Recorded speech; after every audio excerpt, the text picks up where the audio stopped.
So how does a bastard, orphan, son of a whore, Scotsman, dropped in the middle of the Caribbean by Providence, impoverished, grow up to become a hero and a scholar? Well, I watched Hamilton and found out. His temple connected it to his brain, and he wrote his first refrain, a testament to his pain. Well, the word got around, they said this kid is insane, man. Took up a collection just to send him to the mainland. Get your education, don't forget from whence you came, and the world's gonna know your name. What's your name, man? Yes, as the title of the video suggests, I want to talk about the musical Hamilton. Now, before I get too deep into it, I kind of want to explain why I want to talk about Hamilton a little bit. See, over time, I've realized there's some, stuff that I kind of avoided watching because I either watching or listening to were, music, shows, fucking just about anything. There's a bunch of stuff I kind of stopped myself from seeking out and trying out, and mainly because I was trying to be this cool, edgy teenager when I was 14. I wanted to be cool like my older sister. I wanted to pretend like I was older than I really was and, understood more than I really understood. And because of that, I kind of robbed myself of experiencing some stuff that I think I probably would have quite enjoyed at that time. And Hamilton being one of them. For those that you probably don't know, I'm kind of a history guy. History was one of the subjects that I was much better in high school. When I considered going to college, history was going to be my minor that I chose after choosing music production as my major. But unfortunately, that didn't work out for me. But history has always been something I've been interested in. I like learning different bits about history, especially when it comes to kind of big important figures. I'm not religious, but something that I find extremely fascinating is the historical Jesus and the idea of yes, there was a man who preached all this stuff like that. Not to get too much into detail on that, but shit like that I find extremely fascinating, and I love learning about that stuff. So when I learned that Hamilton was a real guy, because, spoiler alert, the Alabama public education system did not really talk about him. To be frank, he was an important guy, but he wasn't an important guy, if that makes sense. He wasn't a president, so my school education didn't really give a shit. The only reason why we cared about Franklin is because of a bunch of other shit. Oh, and he's on the $100 bill, so we kind of give a shit about him. Editing Fiji here. It turns out I'm a moron. This entire time, I thought it was Thomas Jefferson who was on the $10 bill. But no, that is Alexander Hamilton. It definitely makes the line $10 founding father without a father line make more sense. I thought it just rhymed and it worked in terms of we've got founding fathers on on money, that kind of shit. So, or maybe at one point he was considered to be on the $10 bill, but wasn't. I don't know.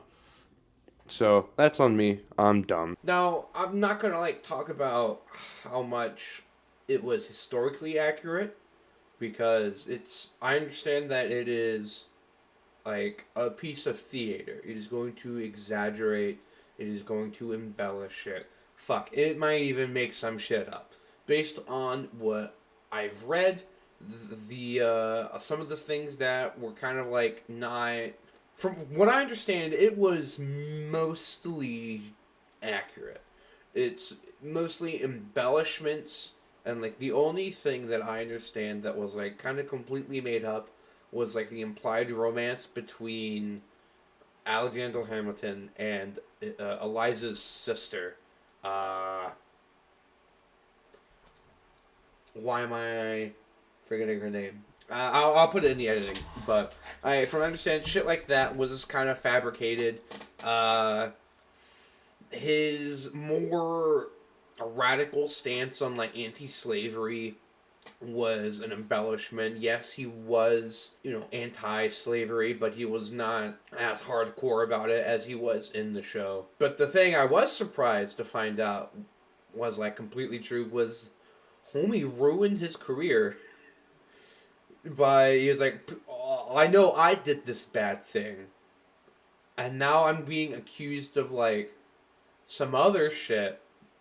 I'm gonna drag up the bad shit that I know I did and be like, no, I'm gonna get in front of it," which has never worked. So it's kind of funny to know that it is a tried true method since the 1770s, and influencers need to stop doing it because getting in front of a scandal never fucking works. In terms of performances, the show overall was pretty good. I watched the version that's on Disney Plus, unfortunately.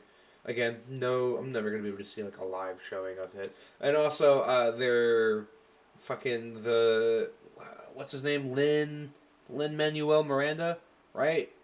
Yeah, Lin Manuel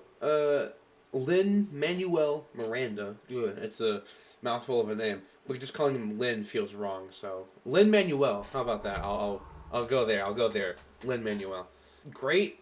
From what I understand, he has written a lot of music for Disney's after Hamilton, or maybe he was just writing a lot of music for them even when working on Hamilton potentially. I don't have an exact timeline on that, but I mean musically, the show is very solid in terms of like they aren't like character themes like how you would think of it in terms of like movies and shit, but the way the show like very smartly reuses like lyrics and like motifs from other songs, especially in like important moments between like Alexander and Eliza, like you can kind of occasionally early on, Alexander will use some of Eliza's like motifs to kind of be like, hey, look around, look around. Isn't it great to be alive right now? Now let me go run off to Congress so I can like do my shit. Even down to where like after their son's been killed and he's like, you know, if you would just listen to me, like you don't even have to respond to me, you don't even have to acknowledge me. Like just let me speak to you. That would be enough. And like I'm not gonna lie, that part got me. It got me a little bit. Good, dude. Like even if like I don't want to call like some of the acting cheesy, but it is a little cheesy. But I think like that's just musical theater. I don't know how else to describe that other than just like that's just musical theater. It's gonna be a little cheesy. I think I would have the same thing if it were like someone, if I were witnessing like a Shakespeare sonnet, not a sonnet, but like if I were watching Romeo and Juliet in the time period it was written, I would probably think it was a little cheesy. Just because, like, I think theater in general is a little cheesy.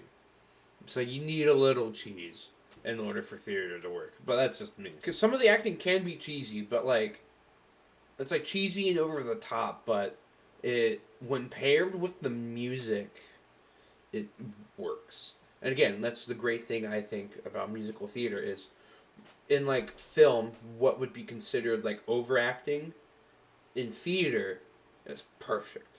Because what if you did what you did on film on stage, that's too subtle. Like audience in like row Z, excuse me for pulling out my inner British, but in like row Z is gonna be fucking going, huh? What? Huh? Or like, what the fuck are they doing down there? I can't tell. That's why they gotta do these big, broad, like, gestures and shit. I wouldn't call myself, like, the biggest, like, rap listener. There's some stuff I like. There's certain, like, I guess, styles I like. I don't really listen to a lot of rap in my day-to-day just because I grew up on a lot of, like, blues and rock and metal. So that's kind of like my bread and butter. It's not that I won't ever, it's just I kind of don't seek it out, if that makes sense. And that's probably, you know, that's completely an issue on me. I'm probably missing out on a bunch of shit. But I mean, I was anticipating not really being able to connect or kind of vibe with the songs that did go into that side of things. So I was well aware that Hamilton used a lot of like hip hop, R&B, and rap. A lot of like, I'm pretty sure this is intentional. They used a lot of like black art to tell the story of the founding fathers and the creating of America. I'm very sure that is like very specific and like a thing they chose to do. But you know, you see me, guys. Like, let's be frank. I did not grow up listening to a lot of, unless they were like, unless it was dudes like Jimi Hendrix or the dudes in Sepultura or in Living Color. Like, I wasn't listening to a lot of like, I guess black music. I don't know how else to describe it. A lot of music that is, you know, important for those cultures. I just didn't grow up around, again, unless they were like Jimi Hendrix, the Sepultura guys, or even like the singer from Anthrax. He was a Native American dude, but that's not like Native American music, you know. I think all the Sepultura guys are Brazilian. I mean, unless it is in that like sphere, I probably wasn't going to be introduced into a lot of like black music or just music from like other cultures in general. It kind of took a long time for me to find shit like that. And maybe again, the closest outside of that maybe would have been like when I listened to stuff from the Beatles that had like heavy sitar. You know what I mean? That's like the closest I ever got to like non-traditional Western music. Or just like maybe not non-traditional Western, because rap and a lot of those like art styles still use that, because they're still really heavily based in the 12-tone stuff. Because I mean, blues and shit, I consider, to be frank, I consider rock music kind of black music, because it stems from like blues and jazz and all that shit, and that is definitely, most definitely, music invented by black folk. So I guess it's just that specific side of, I don't know, I've gone on a long tangent about this that probably longer than a white guy should. But like, I don't know. My point being, I just think because I didn't really grow up in a household that played a lot of that music, I just didn't really ended up not hearing a lot of it. And I would hear it, I would hear more as I would grow up and like more people around me were listening to that kind of music. But it was never something that like, my dad wasn't going to go out and buy, you know, the next fucking Eminem album, you know? My mom wasn't going to go out and buy the next Beyonce album or whatever. That's just not the kind of music they were into. And so in turn, as I got older, I wasn't really seeking out that music.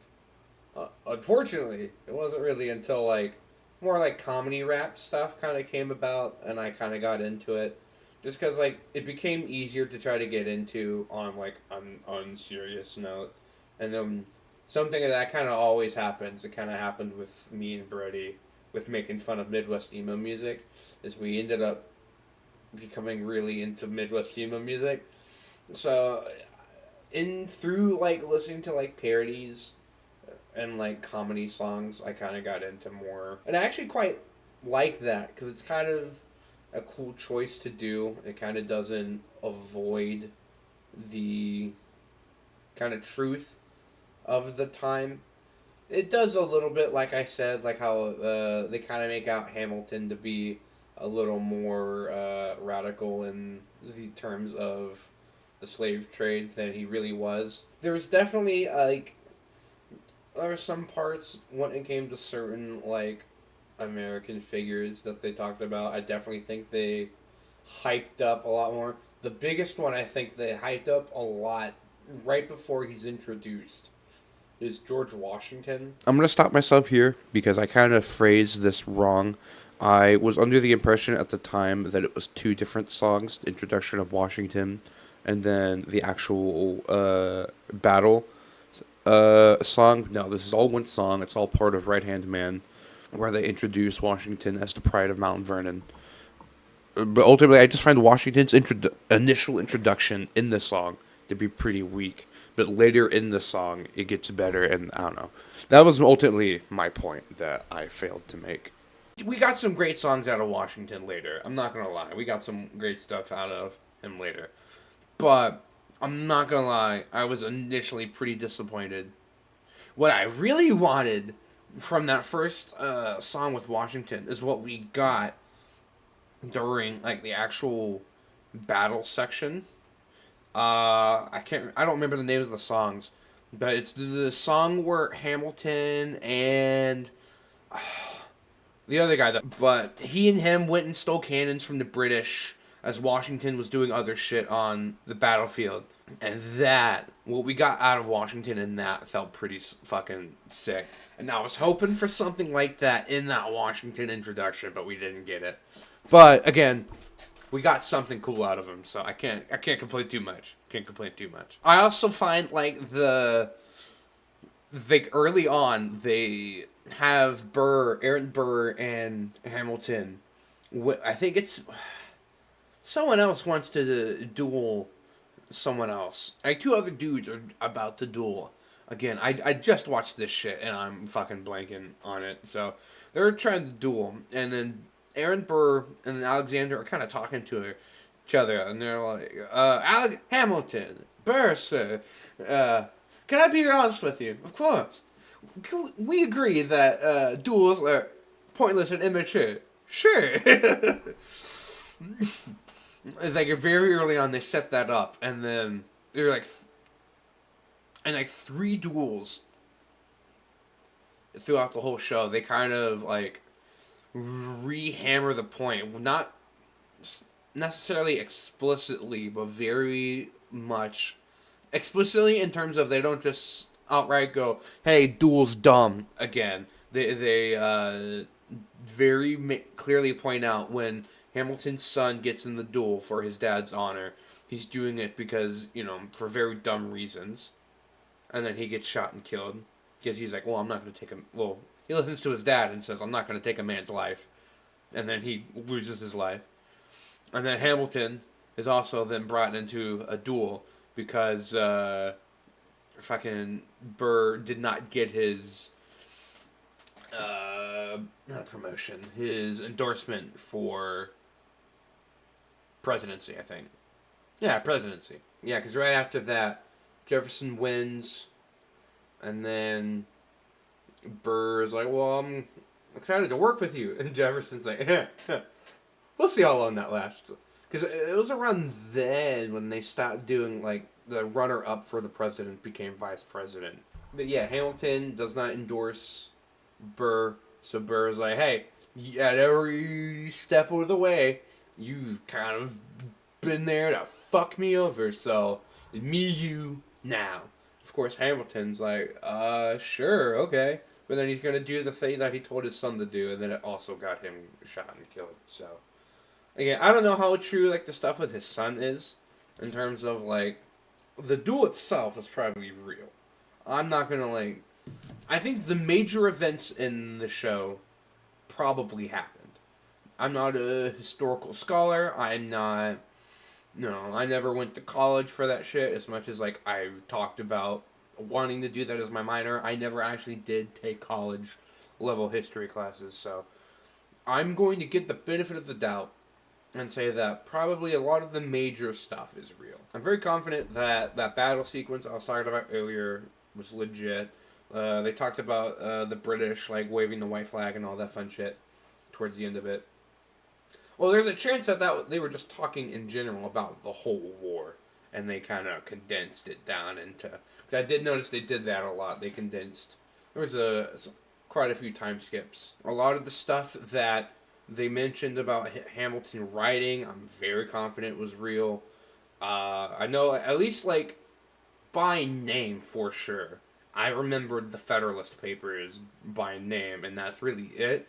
Again, nothing about, like, Hamilton specifically being a part of that. Again, like, when I was in school, prior to the musical, you didn't really hear about him. But now history teachers will mention him, mainly to be like, yeah, he was there, but he wasn't one of the big dogs. But it's because he kind of fucked his own political career. I've got no real major qualms about it. It was fairly good. Like, musically, it was very fun, very good music. I mean, I'm kind of a sucker for, like I was talking about before, I'm a sucker for motifs intertwining between characters and shit. I love that stuff. Yeah, I just love it when, like, motifs and shit intertwine and, like, build upon, like, the story being told. Like, it's not explicitly being told in the verbiage used, but, like, it's being told through the music, and when, like, even when they're being done together, that shit's just, mwah, it's great. I love that shit. But yeah, I enjoyed Hamilton. It was very fun. Definitely regret not giving it a chance when it was newer. Would have been cool to kind of be a part of that hype. Of course, I was also 14, so I had some more important things to figure out. Well, with that being said, I will bid you guys adieu. Thank you guys for watching, and I'll see you guys next time. I want to yap about whatever the fuck. It'll probably be. I want to do more like this, where I yap about something I kind of didn't watch for dumb reasons, or just didn't interact with or listen to. You know what I mean? Stuff I actively avoided for dumb reasons. I kind of want to talk about and be like, hey, here's why I avoided it. Here's the dumb reason I avoided it. Here's why I think of it now that I've seen it, read it, watched it, whatever the fuck. All right. Bye.